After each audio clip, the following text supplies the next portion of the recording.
Hi, my name is Celeste Suart, and today I'm going to be sharing with you a bit of the project I've been working on about spinocerebellar ataxia type 1, or SCA1. For the past 20 years, researchers have been trying to identify the normal function of the protein that causes SCA1, with hopes of developing a therapeutic. Some evidence has come to light, though, just in the past year, which suggests they've been looking in the wrong direction. I've been very lucky to have been part in the shift in the SCA1 field, and today I'm going to be sharing with you some of the data I've gathered in support for this new research direction for SCA1. SCA1 is an inherited neurodegenerative disease with prevalence about 1 in 100,000. It's the result of the death of Purkinje cells within the cerebellum, shown here in green, which leads to the progressive atrophy of this area of the brain. This causes the hallmark symptom of SCA1, ataxia, or the loss of motor control and balance. Symptoms usually develop in a person's 30s or 40s, after which life expectancy is typically 10 to 15 years. Now, this all starts with an error in the ataxin 1 protein. In the wild type or normal protein, there's a polyglutamine track, which is represented here in orange. It's a series of repeating glutamine amino acids, which is usually 6 to 42 repeats long. However, when there are more repeats and this polyglutamine track expands, people start developing SCA1. The longer the polyglutamine track, the earlier symptoms develop. Now, this is a very well-documented correlation. However, it can only account for about 64% of the variance we see at age at onset of SCA1 symptoms. Researchers wanted to know what accounted for the remaining variance, as this could shed some light onto the normal function of ataxin 1. So last May, Betancourt and colleagues published an S&P analysis of SCAs and other related diseases. In this type of study, they are asking if small genetic variations can modify or impact the progression of a disease. In this case, if it affects the age at which SCA1 symptoms first occur. This can give us some insight into what systems are being affected by SCA1. And what they found was a significant association between DNA damage repair genes and the age at onset of SCA1. This was kind of a shock to the field, as no one had ever examined ataxin 1 in the context of DNA damage before. So this caused us to wonder, if DNA damage repair genes can significantly modify age of onset in SCA1, could this mean that ataxin 1 is somehow involved in DNA damage repair?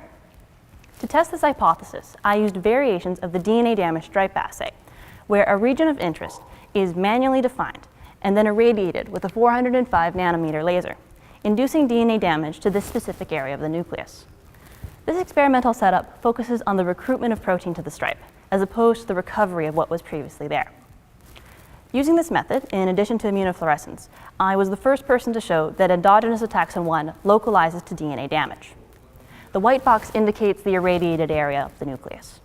In the same experiment, ataxin 1 was shown to co-localize with a protein that has already been demonstrated to localize to DNA damage.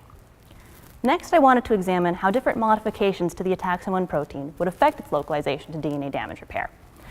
I examined 4 different forms of ataxin 1. So, wild type, in order to get a baseline, expanded ataxin 1 with 84 repeats to examine the mutant protein, and then the last 2 constructs I examined had the exact same polyglutamine track lengths as the previous 2 mentioned, but they also had a serine 776 to alanine mutation. I wanted to examine this specific mutation, as it has been shown to reduce symptoms within SCA1 mouse models, and I wanted to see how this would translate to a protein level. So to examine these modifications, I used EGFP tag transfected ataxin 1, which looks a bit different as it forms these nuclear inclusions as a side effect of the transfection process. Again, the white boxes indicate the irradiated areas, and they will fade when the videos begin playing. So these nuclear inclusions, and both of these, they seem pretty similar to the naked eye. The nuclear inclusions near the stripe area localize towards DNA damage. However, there is a striking visual difference when compared with S776A ataxin 1 mutant constructs of the same polyglutamine track length. These nuclear inclusions are much smaller, and their movements appear more random. Less ataxin 1 seems to be localizing to the stripe. Now, I was able to quantify how much ataxin 1 localizes by measuring the average pixel intensity of the regions of interest over time in the green channel images. So in this process, ROI is drawn into the cell and then irradiated, and since the nuclear inclusions are bright, while the remainder of the nucleus is relatively dark, as the nuclear inclusions enter the region of interest, the average pixel intensity for the region of interest increases. These values are then normalized to control cells, which are prepared using the exact same method and have a region of interest defined and measured, but they are not irradiated. This is to account for random nuclear inclusion movement, which may inadvertently increase the pixel intensity of the region of interest. Thus, an increase in intensity indicates that a taxon 1 is localizing to the stripe, and thus to DNA damage. So 5 minutes post-irradiation, and we can already see a clear difference between the ataxin 1 constructs. Wild-type ataxin 1 localized to DNA damage the best, followed by expanded ataxin 1, which had more difficulty reaching the stripe. The S776A mutants had much lower intensity values, indicating that this mutation had a severe impact on ataxin 1's ability to localize to DNA damage. So, what does this all mean? Well, this data supports that ataxin 1 is involved in the DNA damage repair process. To what extent is not yet known and will require further examination.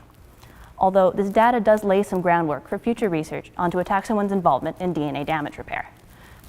But there's still a lot we don't know, and the few answers I have found over these past few months have only led to more questions. But as mentioned, it lays some groundwork for future research into this topic and this new direction for SCA1.